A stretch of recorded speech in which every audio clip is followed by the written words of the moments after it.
When you think about training a CrossFit athlete, you need to think about training an athlete performing in an overhead sport. There's so much action you need to consider. But one thing that is very important is that your athlete will go overhead in a couple of movements, like the snatch, like the overhead squat, and dumbbell snatch. So you need to prepare your athletes for those kind of movements and train them well. So the problem is we're always thinking about the whole movement. You have to think about training the right muscles in the movement and bring them in the perfect situation to train them depending on the context, so depending on the level of your athletes. So today I'm going to show you a couple of strategies you can use, a couple of training methods you can use that I'm using with my athletes in the gym. So the first one, it's going to be a superset where you're going to use the main movement. So we're going to use an overhead squat. So you're going to perform maybe like 5 to 6 reps. You're going to drop the bar and then you're going to go with an overhead carry. So if you have a yoke, you can take a yoke, travel for 30 meters. So try to accumulate like a 30 or 40 seconds of work. So that would be like a superset where the second exercise, the goal is going to be to maximize the fiber recruitment of the right muscles going to work.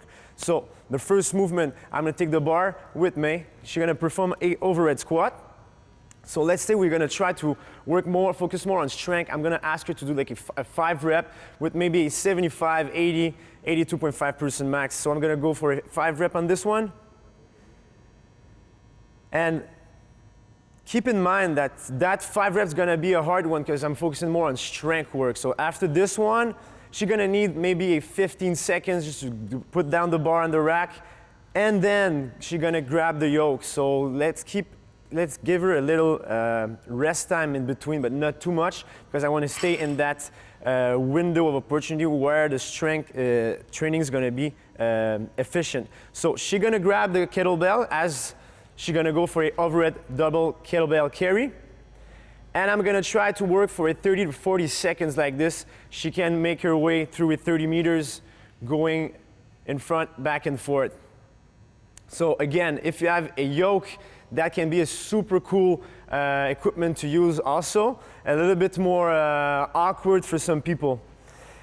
Then we can go on something a little bit less specific. We're going to go with a superset where you're going to have to do a pulling from the ground. So for this training method, I'm going to use a deadlift. Why? Because on the deadlift, there's a huge component of using my lats and my upper back. So when I'm setting up for my Romanian deadlift, for example, I'm going to have to focus on bringing my lats as close as possible, keeping those shoulder blades back together. So those muscles are working to keep a good positioning on my deadlift will go back in my overhead. So if I can train them in an isometric way here, well, when I'm going to go isometric more specific on my exercise, I'm going to create a little bit of fatigue there, and that's going to help me to recruit as much fibers as possible in the right movement. So she's going to perform here a Romanian deadlift.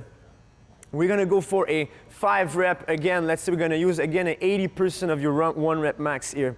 So going with my Romanian deadlift, keeping those lats super engaged and my shoulder blades back together all the time. When I'm going to finish, I'm going to drop the bar down and I'm going to go with a overhead barbell lunge. Here you can adjust the grip and go with a more close grip. So you'll see the difference on your grip here. If you go a little bit more wide, you're going to feel that sometimes with the load you're going to carry, your wrists gonna broke a little bit. So just going a little bit more closer here, you're going to recruit a little bit more of your rhomboids, upper traps here.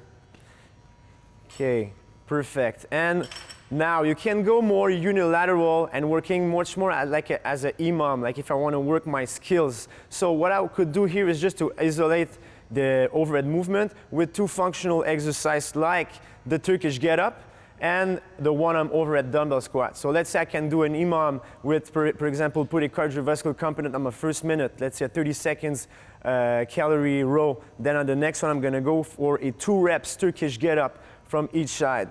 So May's going to perform it. She's going to go on the ground,